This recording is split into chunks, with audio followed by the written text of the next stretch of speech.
Olá, meu nome é Marcela Luz. A nossa aula de hoje vai ser sobre semelhança de triângulos.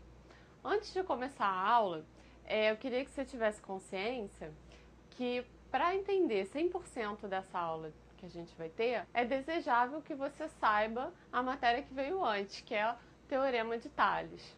Então vamos começar falando sobre figuras semelhantes. O que são figuras semelhantes? Figuras semelhantes são aquelas figuras que apresentam a mesma forma, independente do tamanho.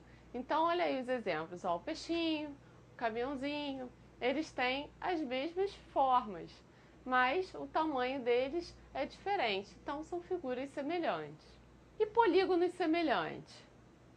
Bom, é isso aí mesmo que você está imaginando. Polígonos semelhantes são aqueles que têm a mesma forma, independente do tamanho. Só que a gente consegue identificar umas características aí nos polígonos. Olha só, eles têm os ângulos correspondentes congruentes. O que significa isso? Ângulos correspondentes congruentes. Ângulos correspondentes significa que, olha aí no triângulo ABC e no triângulo PQR. Ah lá, o ângulo A corresponde ao ângulo P. O ângulo B corresponde ao ângulo Q. E o ângulo C corresponde ao ângulo R. O que significa aí? Que os ângulos correspondentes são congruentes. Congruentes é o quê?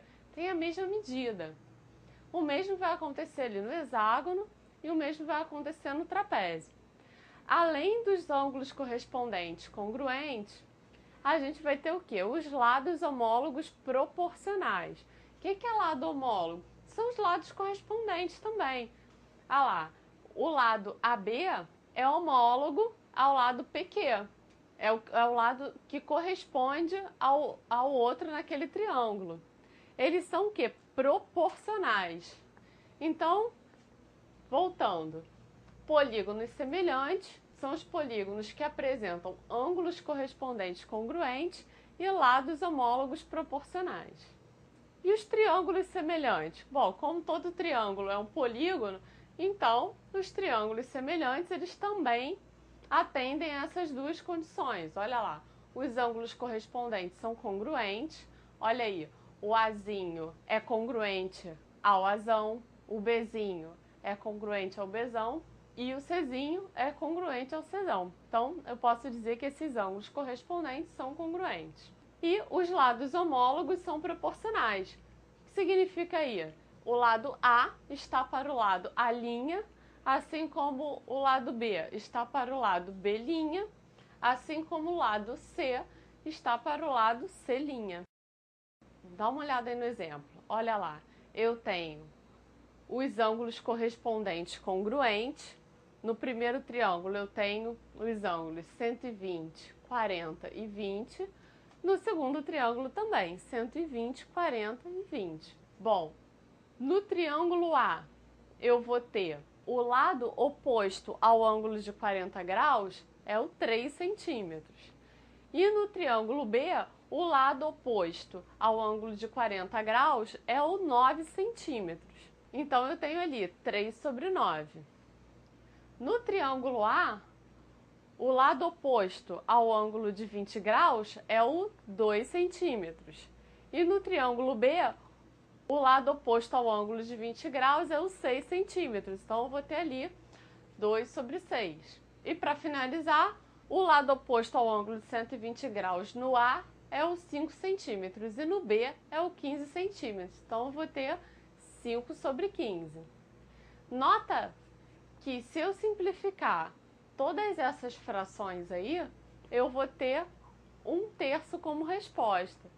Bom, então começando aí o nosso esquema, triângulos semelhantes, qual é a definição? São aqueles que apresentam os ângulos correspondentes congruentes e os lados homólogos proporcionais. Tenta fazer sozinho essa questão. Ele quer que você verifique se os pares de triângulos abaixo são semelhantes. Ó, letra A, eles são semelhantes, né? Os ângulos correspondentes são congruentes e os lados homólogos proporcionais. E embaixo eu estou vendo que eles não são semelhantes. Porque se eu tenho um ângulo de 90 graus e um deles mede 30, eu sei que o terceiro vai medir 60. E no segundo triângulo, no triângulo PQR, eu tenho um ângulo de 90 e um deles mede 45. Então o outro só pode medir 45. Então ele não atende à primeira condição, que é os ângulos correspondentes serem congruentes. Então, na letra B, os triângulos não são semelhantes. Tenta fazer sozinho isso daí também. Olha, sabendo que os triângulos abaixo são semelhantes, calcule x e y. Então, olha só, ele já disse para mim que os triângulos são semelhantes. Então, agora é só aplicar o que eu conheço. Olha lá, oposto ao ângulo de um tracinho no primeiro triângulo é o 12, oposto ao ângulo de um tracinho no segundo triângulo é o 9. Igual ao oposto ao ângulo de dois tracinhos no primeiro triângulo, que é o x, sobre o lado oposto ao ângulo de dois tracinhos no segundo triângulo, que é o 18. Resolvendo essa proporção, eu vou achar que x é igual a 24. Da mesma forma, eu vou achar o y, olha lá. 12 sobre 9 são os lados que são opostos aos ângulos de um tracinho. E 18 e y são os lados opostos aos ângulos de três tracinhos. 18 sobre y. Achando aí o valor de y, eu vou ter 27 sobre 2.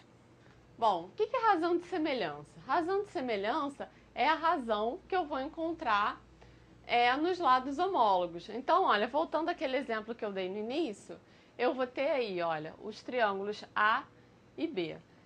Repara que se eu simplificar cada uma dessas frações, eu vou encontrar um terço. E esse um terço é o quê? Justamente a razão de semelhança.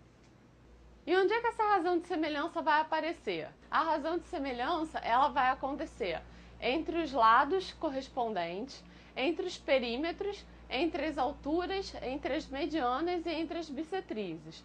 Ou seja, se eu tenho dois triângulos semelhantes, o perímetro de um sobre o perímetro do outro, eu vou encontrar a razão de semelhança desse triângulo. O mesmo vai acontecer com os lados, as alturas, as medianas e as bissetrizes.